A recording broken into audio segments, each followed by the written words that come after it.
ఉన్న బంగారాన్ని విడిపించి ఆ రోజు ఆన్లైన్ రేటుకే మేము కొంటాం. Sharma gold company. Hi hello welcome to Suman TV. నేను మీ రోషన్. సో ఆంధ్రప్రదేశ్లో నరాలు తిరిగే ఉత్కంఠకి తెరపడిందని చెప్పుకోవచ్చు. ఎందుకంటే దాదాపు కూటమి ప్రభంజనం అనేది అంత ఎంత కాదండి, 151కి మించి కనిపిస్తుంది మనకి ఫిగర్ కూడా. అండ్ లాస్ట్ ఏదైతే టీడీపీకి వచ్చిన సీట్లు ఉన్నాయో 23, అదే సీట్లు ఈరోజు మనకి వైసీపీకి కనిపిస్తున్నాయి. కాబట్టి ఇదే అంశం మీద అసలుకి వాళ్ళ జోరు ఏ విధంగా ఉందో మాట్లాడటానికి ప్రజెంట్ మనతో పాటు అందుబాటులో ఉన్నారు కాకినాడ నుంచి 30 years పృథ్వీ గారు. పృథ్వీ గారు నమస్కారం అండి. నమస్కారం అండి.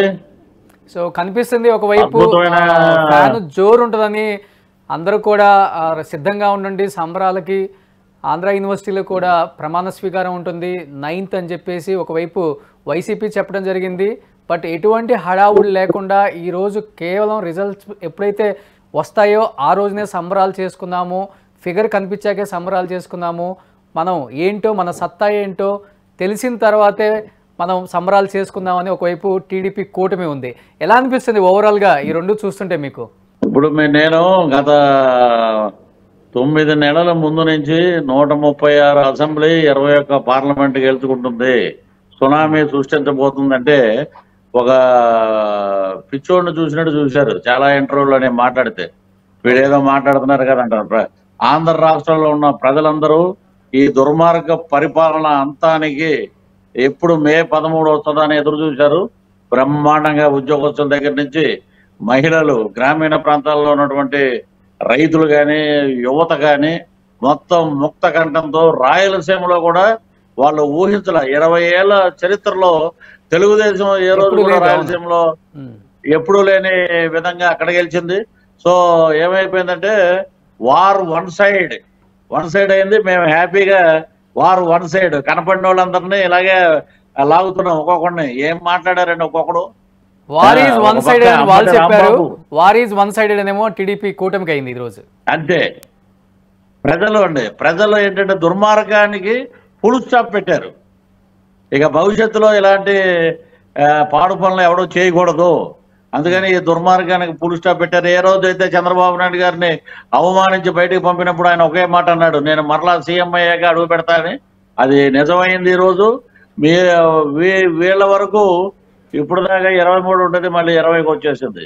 సో ప్రతిపక్ష హోదా కూడా ఉండకూడదని మేమందరం కోరుకుంటున్నాం. అంటే ముఖ్యంగా మీరు అంటున్నారు 3 నెలల నుంచి నేను ఫీల్డ్లోనే ఉంటున్నాను, సో ప్రజా అభిప్రాయాలు వింటున్నాను, వ్యతిరేకత అనేది చాలా చూశాను, చాలా ఇంటర్వ్యూల్లో చెప్తే నన్ను పిచ్చోళ్ళ చూశారని మీరు చెప్పారు. కాబట్టి ముఖ్యంగా ఎలాంటి ప్రజా వ్యతిరేకత మీకు కనిపించింది?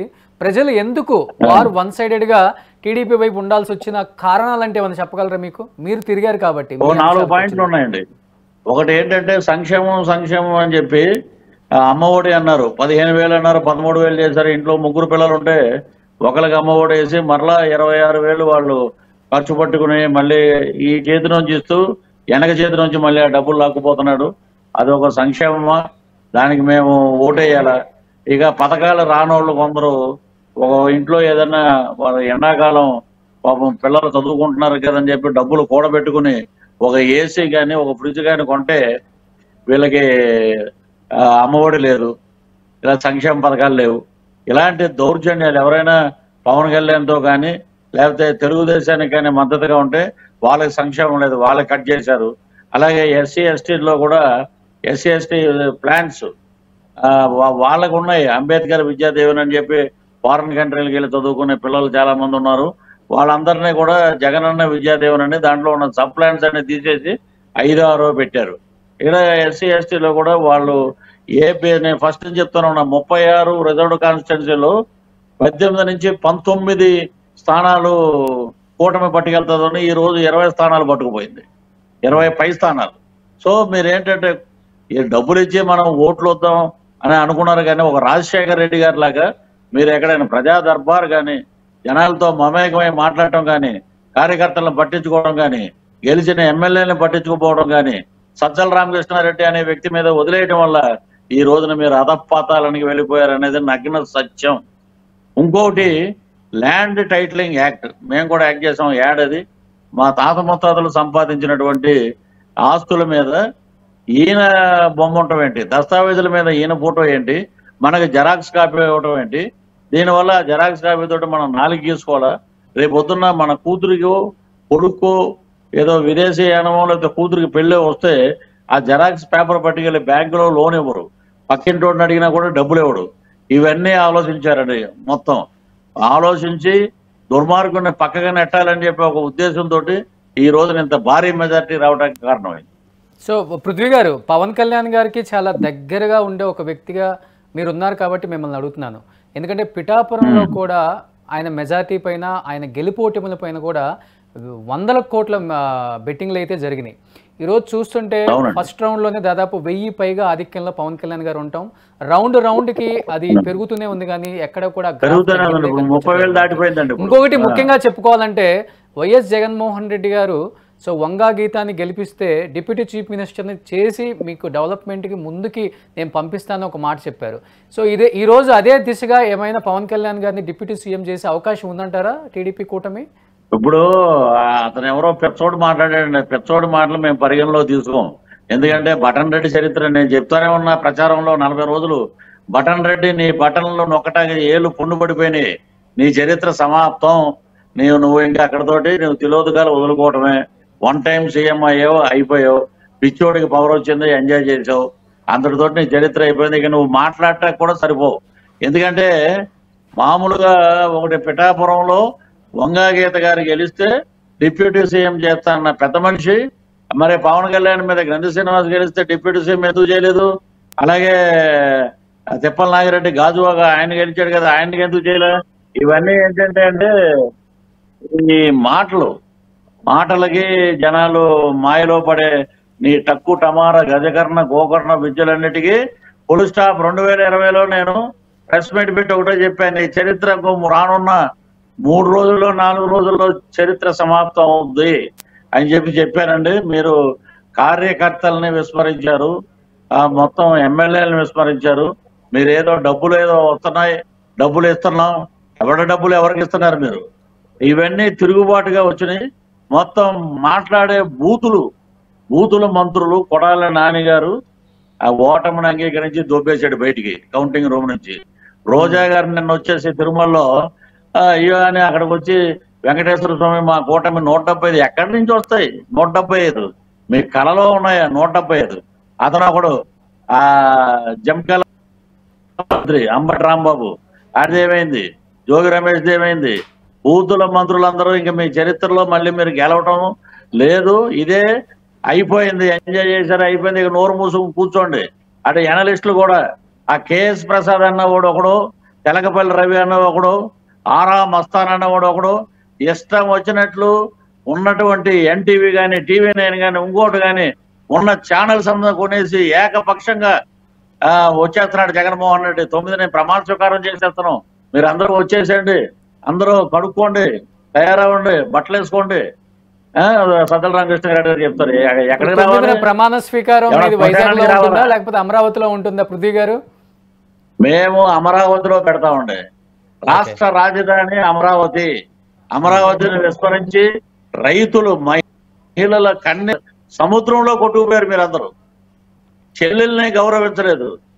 సొంత బాబాయిని గొడ్డలు నమ్ముకున్నావు. నువ్వు గొడ్డలు నమ్ముకుంటే నీ జీవితం అధపాతాళం, నీ చరిత్ర సమాప్తం అయిపోయింది. ఇంకా ఎన్నిసార్లు చెప్పాలండి మేము?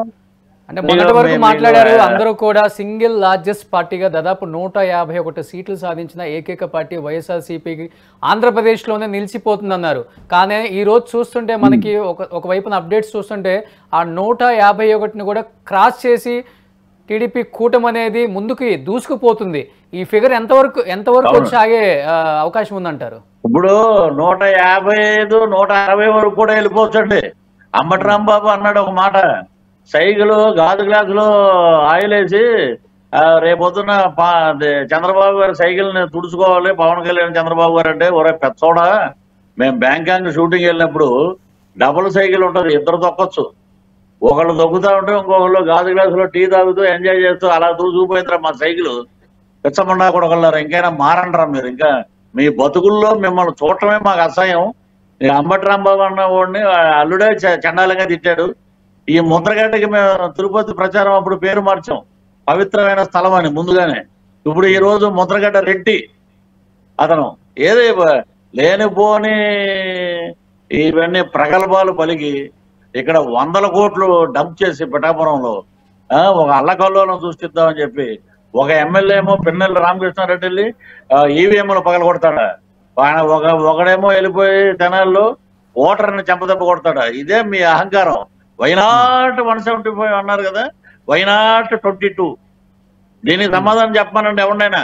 సో ఇదే పార్టీలో ఒకప్పుడు పనిచేశారు, మంచి పదవి కూడా మీకు ఇచ్చారు. బట్ అది కుదరక మీరు ఆ పార్టీ నుంచి బయటకు వచ్చి ఇంకొక పార్టీకి ఈ ముందర కష్టపడ్డారు కాబట్టి రేపు రోజున ఎక్స్పెక్ట్ చేయొచ్చా మిమ్మల్ని కూడా ఒక మంచి పదవిలో? ఏమండి, ఒకవేళ చంద్రబాబు నాయుడు గారు నన్ను నామినేట్ చేసి ఎంపీగా పంపొచ్చు, లేకపోతే పవన్ కళ్యాణ్ గారు ఎమ్మెల్సీ అవ్వచ్చు, లేకపోతే నా కోరిక లేకపోతే నా ఎస్పీబీసీ చైర్మన్ గా నేను వెళ్ళొచ్చు. ఒక్కొక్కడికి తాట తీస్తాం. మా డైరీ రెడీగా ఉంది లోకేష్ బాబు దగ్గర, రెడ్ డైరీ. దాంట్లో చూపిస్తాం ఏంటి మా తడాక అనేది. మీరేనా మాట్లాడారండి మీ నోట్లతోటి? రోజా ఎలా మాట్లాడింది? 20,000 ఓట్లతోటి ఓడిపోతుంది, 20,000 పై చెలుగుతోటి. ఎన్ని మాటలు మాట్లాడింది? సో లాస్ట్ అండ్ ఫైనల్ గా ఏం చెప్తున్నారు అంటే ఈ ఫిగర్ ఏ మేరకు వచ్చే అవకాశం ఉంది? పవన్ కళ్యాణ్ గారు డిప్యూటీ సీఎం అయ్యే అవకాశాలు ఉన్నాయంటారా? ఒకటేనండి, పవన్ కళ్యాణ్ గారు పదవి ఆశించినటువంటి నాయకుడు, పేద ప్రజల కోసం పోరాడే వ్యక్తి, పేద ప్రజల సంక్షేమం కోసం పాటుపడే వ్యక్తి. కాబట్టి ఈ రోజు పవన్ కళ్యాణ్ అనే వ్యక్తి ఒక ఆంజనేయ స్వామి పవనంలోనే ఉంది, పవనం గాలి. ఆంజనేయ స్వామి వెళ్ళి లక్ష్మణుడు మూర్చపోతే ఒక సంజీవిని తెచ్చి రాజమండ్రి సెంట్రల్ జైల్లో ఉన్న చంద్రబాబు గారి దగ్గర పెడితే ఈ రోజు టీడీపీ మొత్తం కూటమంతా అదిరిపోయేటట్టు ముందుకెళ్ళింది. సంజీవిని అంటే పవన్ కళ్యాణ్, పేద ప్రజల దైవం అంటే పవన్ కళ్యాణ్. పవన్ కళ్యాణ్ మించిన లీడర్ గాని నాయకుడు గాని ఎవరో ఉండరు. అసలు ఆయన వార్డు మెంబర్ కూడా కాదు మొన్నటి వరకు. మరి ఆయన నీతిని చేతి చూసి మోదీ లాంటి ప్రధానమంత్రి నరసరావుపేట ఎలక్షన్ క్యాంపెయిన్ కి వచ్చారంటే that is the power of power star Pawan Kalyan, Janasena అధ్యక్షుడు. ఇప్పుడు ఏంటంటే మేము గర్వంగా చెప్పుకుంటాం మీరు ఎవరు తాలూకు అంటే పిఠాపురం ఎమ్మెల్యే గారు తాలూకు అని చెప్తాం. సో ఏం చెప్పాలనుకుంటున్నారు? ఇంత ఘన విజయం అందించిన ఆంధ్రప్రదేశ్ రాష్ట్ర ప్రజలకు ఏం చెప్పాలనుకుంటున్నారు మీ సైడ్ నుంచి? రాష్ట్ర ప్రజలందరికీ నమస్కారం అండి. మంచి నాయకులు వచ్చారు. 2 సింహాలు, పదం సింహాలు అసెంబ్లీలో అడుగు పెడుతున్నాయి. గ్రామ సింహాలందరినీ, ఊరకొక్కలందరినీ పారదోలేరు మొత్తం మీరందరూ. కాబట్టి మీకు అందరికీ మరొకసారి కృతజ్ఞతలు. అద్భుతమైన పరిపాలన. ఏమాత్రం తేడా వచ్చినా కూడా పేద ప్రజలకు అన్యాయం జరిగితే మా నాయకుడు అసెంబ్లీలోనే కింద కూర్చుని పోరాడతాడండి. అందుకనే ప్రజలు ఎంచుకున్నారు. ఈ రోజున చంద్రబాబు గారు కానీ పవన్ కళ్యాణ్ కానీ 2 టైగర్స్ అసెంబ్లీలోకి వస్తున్నాయి. చెడు కూడా ఆడతారు. అద్భుతమైన ప్రజారాజ్యం, రామరాజ్యం, అద్భుతమైన పరిపాలన. పేదవాడికి కంబైన్డ్ మేనిఫెస్టోలో ఏమున్నాయో అవన్నీ అమలుపరుస్తారు. పేదవాడి కోసమే పవన్ కళ్యాణ్ పుట్టాడు, సంక్షేమం కోసమే చంద్రబాబు నాయుడు పుట్టాడు. ఎందుకు పనికిరాడు లోకేష్ అన్నారు. ఈ రోజున లోకేష్ నిప్పై కూర్చున్నాడు, మిమ్మల్ని కాల్చి వదిలిపెట్టాడు. అదేంటి ద పవర్ ఆఫ్ కూటమి. So anyhow thank you Prithvi గారు. చాలా బిజీగా ఉన్నారు అండ్ మీరు కూడా ఆంధ్రప్రదేశ్లోనే ఉన్నారు. ఓట్ల లెక్కింపుల్లో చాలా ఉత్కంఠగా అందరూ ఎదురు చూస్తున్న ఈవీఎంలు ఎప్పుడెప్పుడా ఎవరి భవితవ్యం ఎలా ఉంటుందో అనే దాని మీద అందరూ టీవీలకు అత్తకపోయి ఉన్నారు. కానీ మీరు మాత్రం ఇవన్నీ కాదు, ఆంధ్రప్రదేశ్లో ఘన విజయాన్ని నేను ఎంజాయ్ చేయాలి అక్కడున్న కార్యకర్తలతో అని చెప్పేసి ఆంధ్రప్రదేశ్లో ఉన్నారు. కాబట్టి ఇంత బిజీలో కూడా లైవ్లోకి వచ్చినందుకు thank you so much Prithvi గారు. Once again thank you sir. జై కూటమి. థ్యాంక్ యూ అండి. సుమన్ టీవీలో మీ పర్సనల్ అండ్ బిజినెస్ ప్రమోషన్స్ కోసం కింది నెంబర్కి కాంటాక్ట్ చేయండి.